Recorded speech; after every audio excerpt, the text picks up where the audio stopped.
আগামী 14 নভেম্বর থেকে কাতারে অনুষ্ঠিত হবে Asia cup rising star tournament.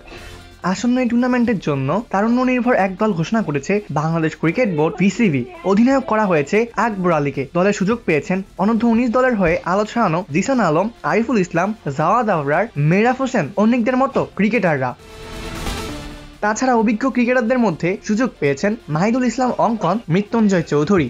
জাতীয় দলের বাইরে থাকা অভিজ্ঞ ক্রিকেটারদের মধ্যে এই টুর্নামেন্ট খেলতে যাচ্ছেন ইয়াসির আলী চৌধুরী রাব্বি, আবু হায়দার রনিরা। এশিয়া কাপ রাইজিং স্টারে হংকং, আফগানিস্তান এবং শ্রীলঙ্কার গ্রুপে রয়েছে টাইগার যুবাররা। গ্রুপ পর্বে বাংলাদেশ 3টি ম্যাচে মাঠে নামবে। ম্যাচগুলো হবে 15, 17 এবং 19 নভেম্বর। 21 নভেম্বর আসলে দুটি সেমিফাইনাল এবং 23 নভেম্বর মাঠে করাবে ফাইনাল ম্যাচটি। সবগুলো ম্যাচই হবে কাতারের দোহা স্টেডিয়ামে।